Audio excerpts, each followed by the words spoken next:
এই ধারাগুলো এমসিকিউ। ঘোষণার মিথ্যা বিবৃতি প্রদান। যে ব্যক্তি কোনো ঘোষণা মানে ডিক্লারেশন যেটা দিচ্ছে, বক্তব্য দিচ্ছে, যে বক্তব্যটা দিচ্ছে, অর্থাৎ কোনো আদালতে কোনো কর্মচারী, কোনো সরকারি কর্মচারী অন্য কোনো ব্যক্তি প্রমাণ হিসেবে গ্রহণ করতে বাধ্য, অনুমোদিত। অর্থাৎ যে ব্যক্তি এমন কোনো ঘোষণা দেয়, স্বাক্ষর করে, ঘোষণা দেয়, স্বাক্ষর করে, ঘোষণা দেয় মিথ্যা বিবৃতি। যে ব্যক্তি কোনো ঘোষণা ডিক্লারেশন, 199 সবসময় রাখবেন ডিক্লারেশন।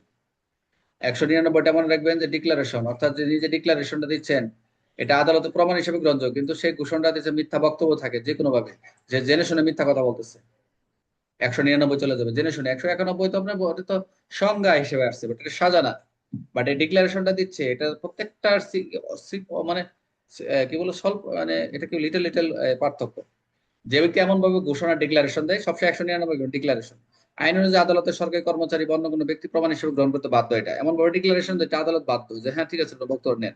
কিন্তু সেই ঘোষণাটা যে দিল, যে কোনো একটা ঘোষণা, একটা সে ডিক্লারেশন দিল, সেটা সেই বিষয়ে বক্তব্যটা মিথ্যা এবং জেনে শুনে সে মিথ্যা দেয় এবং সে মনে করে, মনে করে না যায়, সে সবসময় মনে করে না যেটা সত্য। যদি এমন হয় তাহলে সে এমন ভাবে শাস্তি দেবে যে মিথ্যা সাক্ষ্য দিয়েছে। একই একটু একটু কথা। উদাহরণটা কি? একটা হলফনামা করলো, ডিক্লারেশন দিল হলফনামায়, যে এফিডেভিটে ঘোষণা করলে তার কোনো ঋণ নেই, কিন্তু বাস্তবে তার ঋণ আছে, সে জানে। মানে এমন একটা ডিক্লারেশন করলো যে তার কোনো ঋণই নেই, স্যার আমার কোনো, আমি একজনের কাছে টাকা নিছে মনে করেন, এরকম তদন্ত করে দেখা গেল পরে আরো 20 জনের কাছে কোটি টাকা নিছে। টাকা নিয়ে এরকম পাওয়া যায়, স্যার আমার কোনো ঋণ নেই, একটা লোকের কাছে টাকা নিচ্ছে, পরে দেখা গেছে আরো 5টা মামলা আছে তার ভিতরে, কিন্তু বাস্তবে তার ঋণ আছে। এই যে ডিক্লারেশন করে জেনে শুনে জানে যে আমার এরকম মিথ্যা বলতেছে, তখন মিথ্যা সাক্ষ্য দানের মতো শাস্তি হবে। তাহলে 199 করে সে, কারণ সে ঘোষণায়, সে ডিক্লারেশনে কি মিথ্যা তথ্য দিয়েছে। ঘোষণায় মিথ্যা তথ্য দেওয়ার ফলে কোন ধারার লোক রয়েছে, সেটা হলো 199।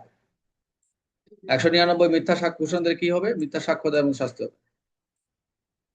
199 অনুযায়ী ঘোষণাটি কোথায় প্রমাণ হিসেবে গ্রহণযোগ্য হবে? আইন অনুযায়ী অনুমোদিত ব্যক্তি।